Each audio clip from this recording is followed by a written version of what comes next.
We're still on Pei Aleph? 1 second.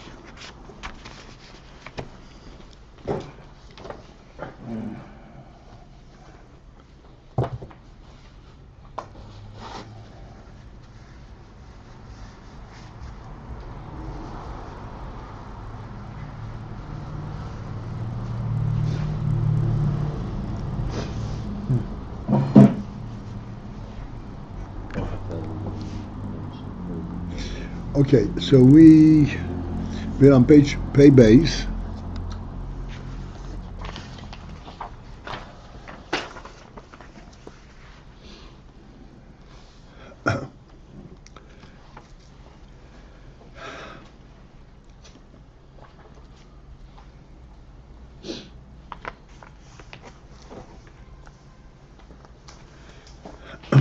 We're talking about the phenomenon of Milo Umato, of different levels within the oil itself, higher and lower. And the last thing that we said was, it says in Eitz Chaim, that the kav, why was the hamshocha nilmaila in a form of a kav rather than the entire forward coming of the oil? Why was the neshama? The hamshocha, the draw, was in a form of a kav. And Sorry. This is in order to facilitate the principle of Milo or Mato in world.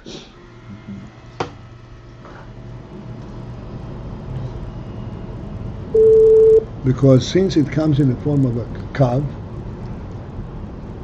means that there is at that point where it is enjoined to the source, and that point where it is not. And therefore, the further away from the source, it is lower, and that which is closer to the source is higher. And he explains that even though Oir Ein Sof really ultimately is a soivev, and it encompasses the entire existence, and therefore, so to speak, there's no escaping. If you go through the entire world system, and you go to, at the end of it, you meet up with Ein Sof again. However, the kav did not extend all the way through the end of the world, and it just was utilized within the world proper. And therefore, since it had no connection, it was not reconnected at the end to the soivev of Oir Ein Sof, therefore there is a Milo Mato in the kav. So let us speak briefly about the principle, what makes Milo, what makes Mato.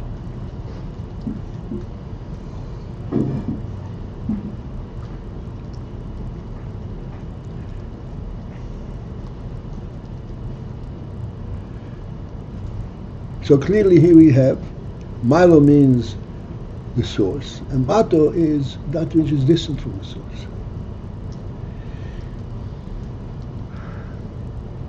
What is the significance of this Indian that Milo is the source and Mato is distant from the source? Why is the source Milo? What is Milo? How is Milo described the source?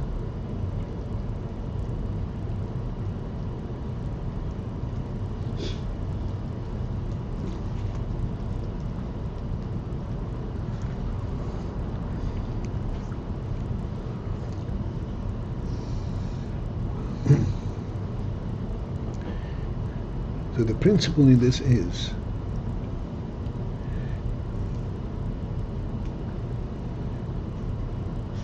that the term Oir Ein Sof, like you said originally, that there is his oneness in Oir Ein Sof. Shelamayla Mishtalshalos. Oir Ein Sof Shelamayla Mishtalshalos. I'm sure you remember this expression because we discussed it a lot. Above Hishtalshalos. Hishtalshalos means the chaining down of world. Chaining down means one is dependent on the other. There is not a total independence. There is not a total self-contained being. It is all dependent on that which is above it to supply it with its chayas.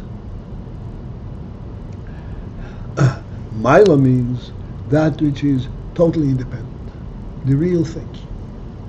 And the Rambam says the first principle is to know that there is a first being. And we discussed the concept of first being. It's very difficult. There's no way we need to describe the significance of that term. But in our seichel we can understand first being means a being without cause, without a beginning. And what makes it be? Nothing makes it be. It's a true being. Truth doesn't have to, is not made to be.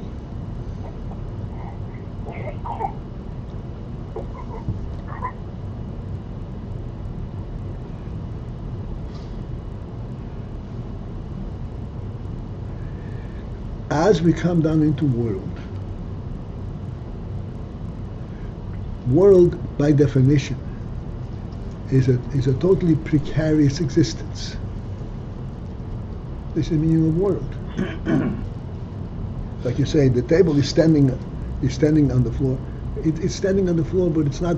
There's nothing compelling it to stand there. Nothing guaranteeing that it's going to be there. The floor is not really holding on to the table. The table is not holding on to the table to the floor. I mean, there's not a reality to it. It's a perchance type of thing. That's what Teda Hishtalshalos. It occurs. There's a logic to its occurrence, but nothing compelling, nothing real.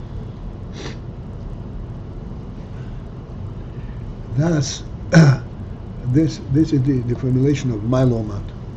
The Kav starts off from the top. In Oilei Seif, the term Oilei Seif, again, I'd like that we should think into it. Oilei Seif does not mean Ein Seif not measurable. Ein Seif means it does not have parameters for its existence. It's undefinable. It's oil that represents infinity. It's there because of its infinity.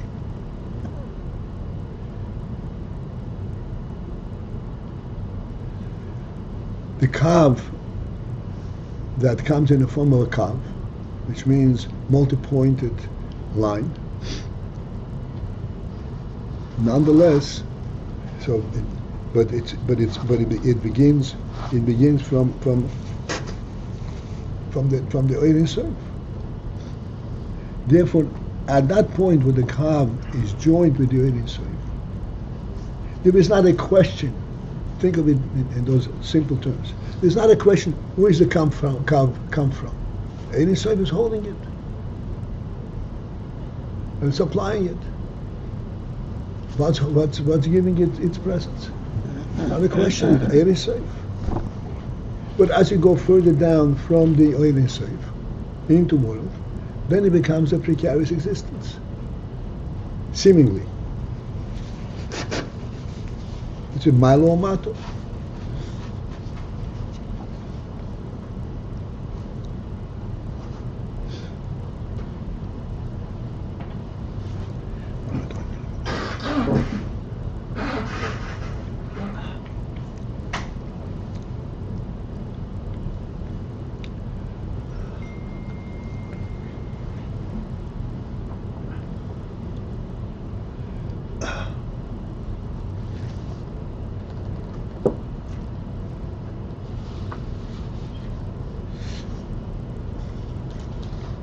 All right, there's more to speak on about it, but sufficient for this principle that there is Milo Mato because it's a kav.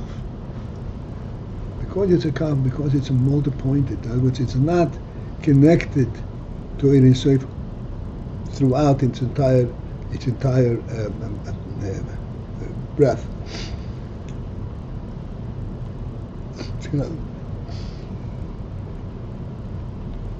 connected at a certain point. And then also the Rebbe points out, at the end of it, it is not reconnected to the Ein Sof that is on the outset, on the end of the Ishtalshalos.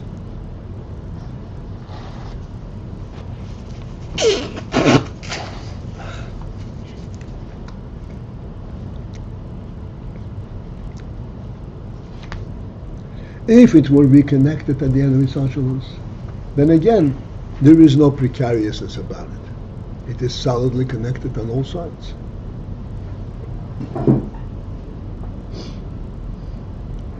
But since that it is left hanging, so to speak, it ends at a certain point. Therefore, there is in fact a Milo Mato.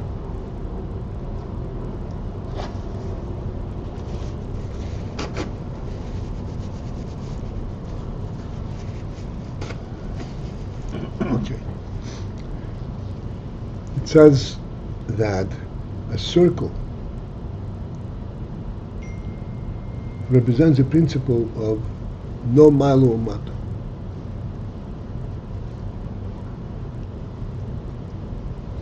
Our earth is so ingeniously created that any direction you go, you can find the destination you want to go to.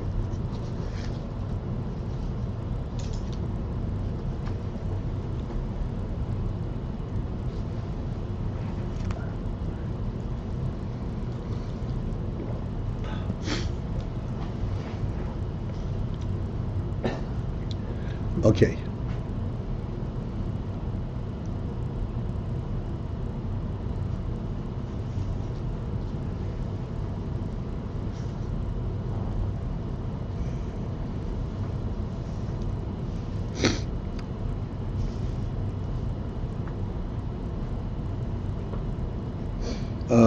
Okay, we'll start on the line that starts with the word davuk, that is 6 lines from the top at the end. 6 lines from the top on page base. Yeah. As a result of the fact that in the Kav there is this Milo Mato, Yesh Boi Lomos Usfira is Gam came by Milo Mato. There is the element of Milo Mato in worlds and in spheres. Because the world and the spheres all receive their inspiration, their illumination, their godly presence through the Kav. And therefore the Hamakabli Melyon Shel Kav, those worlds and those spheres that receive their godly light, so to speak, Melyon Shel Kav, from the upper section of the Kav, Shakariv Yeser al Ha'er Ein Sof, which is closer to the Ha'er Ein Sof,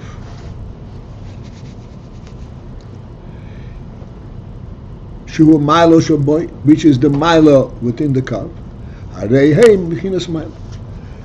So those that receive their inspiration, their light, their oil, Melyon Shel Kav, from the upper part of the Kav, which is closer to the Ein Sof. The Rebbe is I want to be sure to understand what this repetition is for. Which is closer to the Ein Sof. What's closer to the Ein Sof mean? That there is sensed the principle of Ein Sof, even though it's a Kav, but you sense that there is its connection to the Ein Sof. It alerts you to the presence of the Ein Sof. As long as you are alerted to the presence of Ein Sof, you are higher than the world.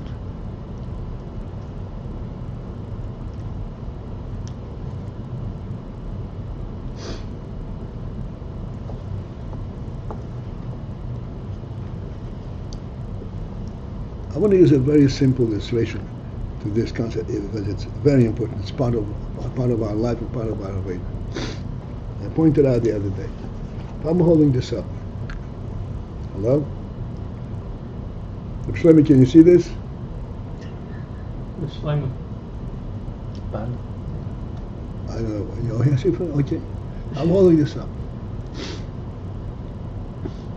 This thing has no means of being suspended in mid-space like this. No means at all.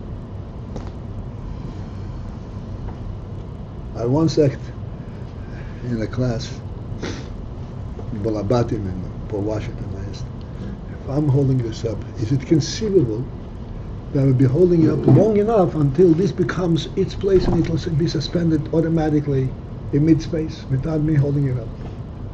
So of course everyone understood no, except there was one wise guy says yes, and then he relented. He says no, that would be stupid to say. There is nothing in this, nothing is imbued in this object for its obsession. It is totally dependent on the fact that I'm holding it. But when I'm holding it, it's a real hold. There's no doubt, I can hold it. So as long as you see that I'm holding it, there's a certain certainty about it.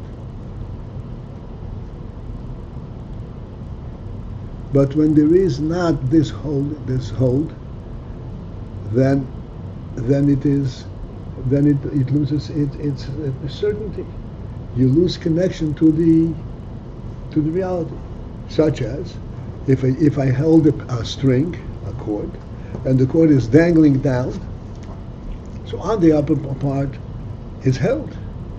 But as it's dangling down, it loses its sense of security, of certainty.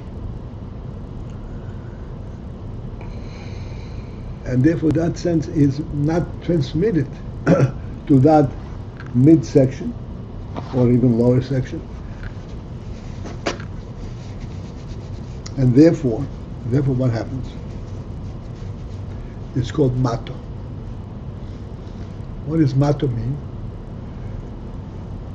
Mato means that it becomes a worldly phenomenon rather than a godly phenomenon. It loses its sense of reality. Yes, it's but it's connected. This part is connected. This part is connected. This part says Rishtalshalos. This cord is hand angle because this part is connected. This part is connected. This is not real.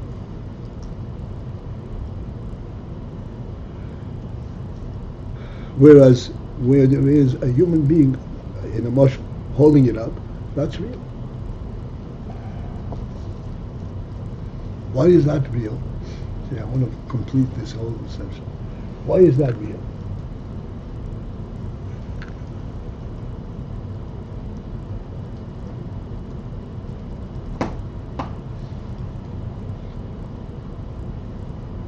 In our world, there is something that is really misrepresenting the truth. And that is, there's this cup, it exists. And we say, yeah, if it exists now, it'll exist tomorrow, it'll exist the next day. The truth is that this moment of its existence does not at all compel that it should continue, it should exist next minute. There's nothing in this cup that compels that it should continue to exist the next second. You're saying it's an illusion that matter persists. That's right. And the reason it does exist is because it's being held up by the AYIN by the Dvar Hashem. And the way that matter appears real and appears to persist in time is incorrect, is illusionary. It's illusionary, absolutely. It's being recreated every second. There's nothing in it that compels it. And this is the principle of a human being holding up another one. Something alive. Life is replenishable, replenishes itself. Something that's lifeless can only disintegrate. It has not the capability of replenishment. of re-strengthening, rebuilding itself. It doesn't have it. So when a human being is holding it up, oh, there is life to it. So I said, for example, a table standing in the street, or a table standing in the dining room. You'd say, what's the difference? It's the same table. It's a very different table. The table in the street can break. If it breaks, it gets thrown out. The table in the dining room, if it breaks, gets repaired, gets replaced. Because it's there, not because the table is there, but because there's a human being living there. Right. There's life to it. Fine. What about matter that is right?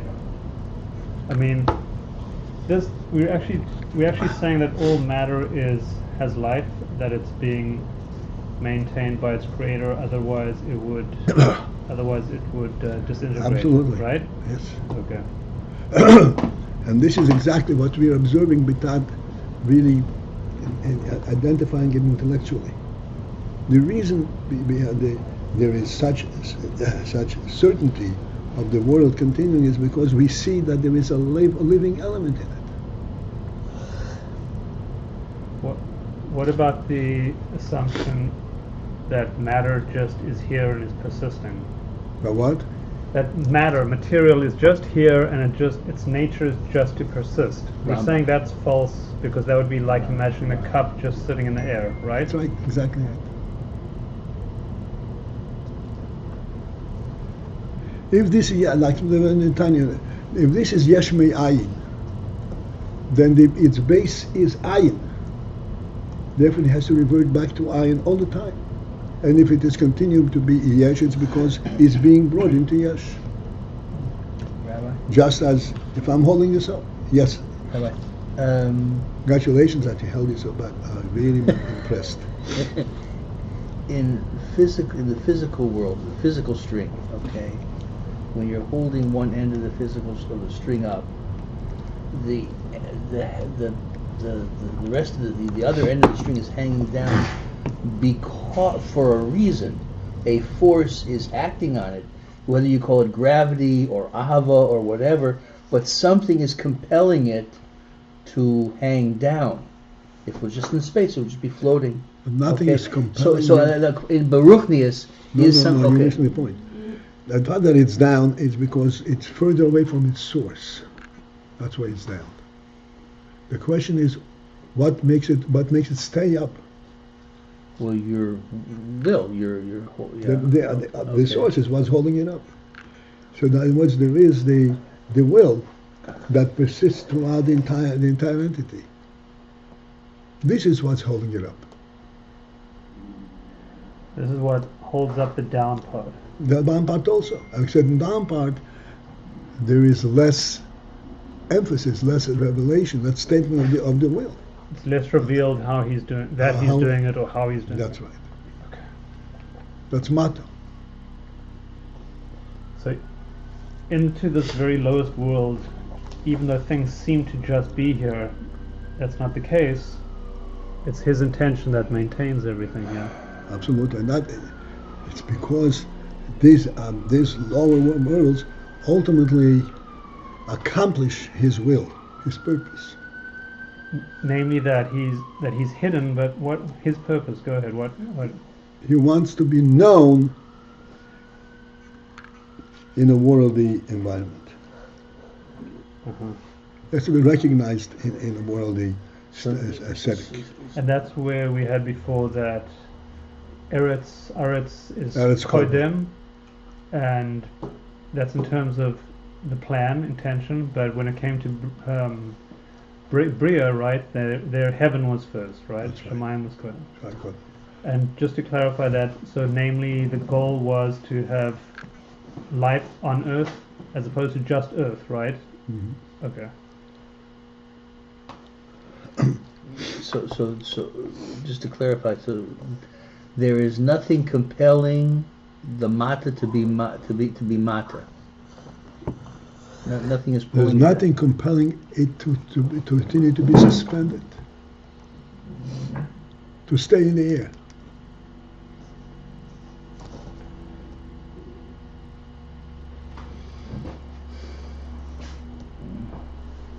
but for the fact that it's being held up.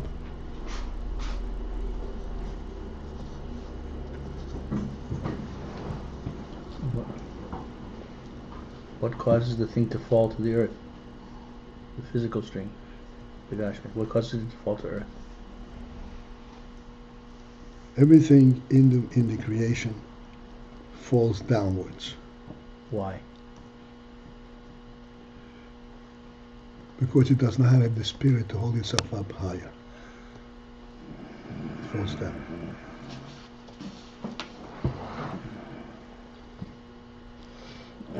Even the human being falls down if it doesn't hold himself up. And he is a living entity. It's not gravity that causes him to fall down.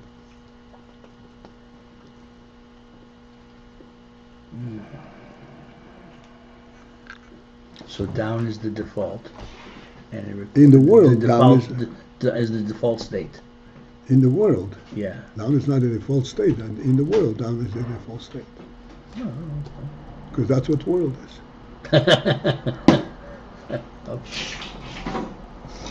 Oh, boy. Okay.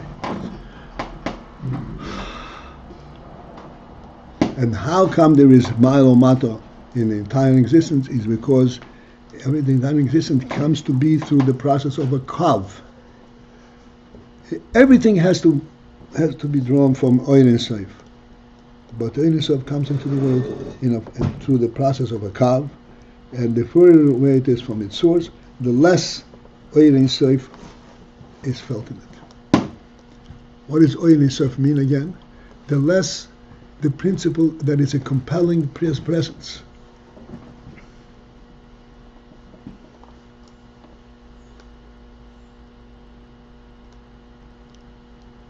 And that's why it's mat.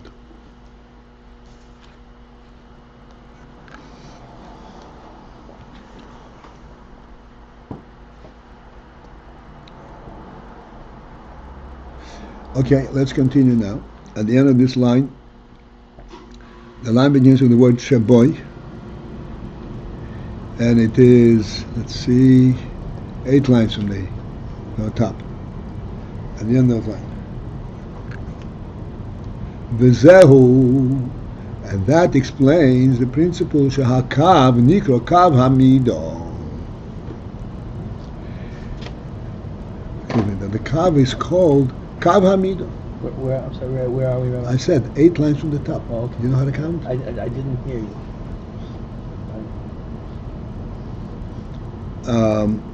At the end of that line, shehakav nikro. Now it's on the 9th line. Nikro kav hamido. The kav is called kav hamido. It's the kav, the measuring rod, measuring stick.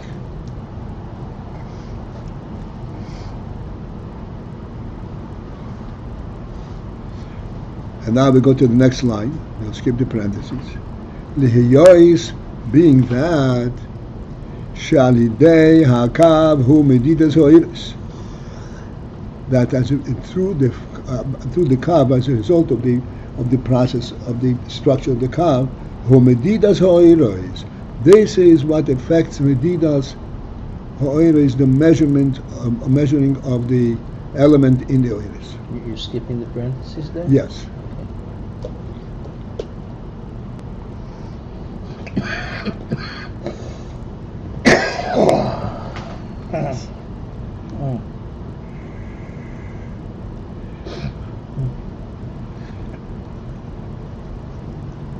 Again, we spoke many times about oir, and I want to always point out that this is really a very phenomenal statement.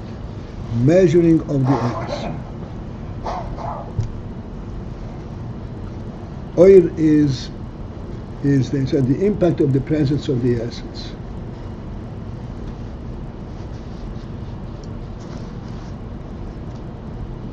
Essence, if you take it in our context, you have a human being present right here, or more, or even better if it's present in his home.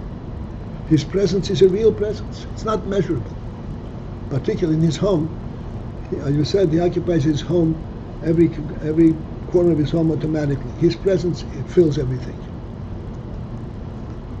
Nonetheless, There's a difference whether you stand close to him or further away, or you're in the same room where he is or not in the same room. Although his presence is felt even in a different room. As we said, he cannot occupy the attic of his home, although it does not at all interfere with his activity. His presence is there, because an essence is present. But there is a difference. That which is closer, and that which is further from the source. And that is the union of the kav. The kav creates the union from malo mato in the whole seder ishtalshalos. In the oyer. Again, what's the oyer mean? Oyer means the impact of the presence of the reality. How can there be a difference in that? There is. Why? Why is it different? Because it comes through a kav. If it came directly in a dynamic manner, then there would be no difference. But since it comes in the form of a kav, therefore there is a difference.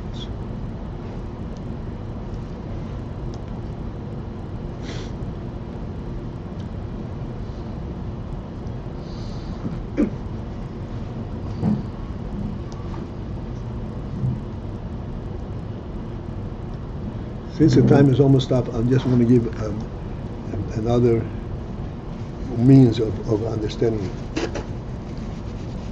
We've said many times that if somebody has an abundance of resource, food, whatever it is, and he wants to benefit other people with it, there are two ways he can do this. One way is he has a storage houses which have abundance of resource, takes the walls down, says, open for all, open for all. Another way is that he opens a window in his storage house, and he stands at time behind the window, and people come up to the window, and they request whatever they need to request, and he gives them.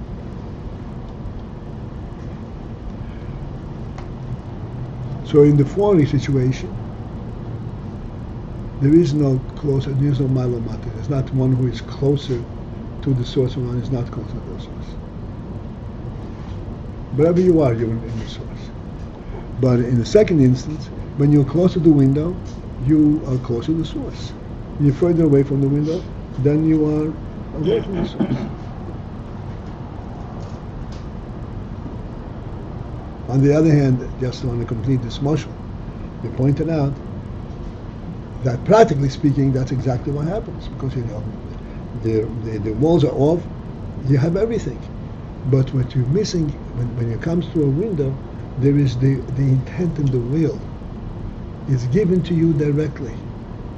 Whereas when the walls are off, you go and take it by yourself. There's not a giver.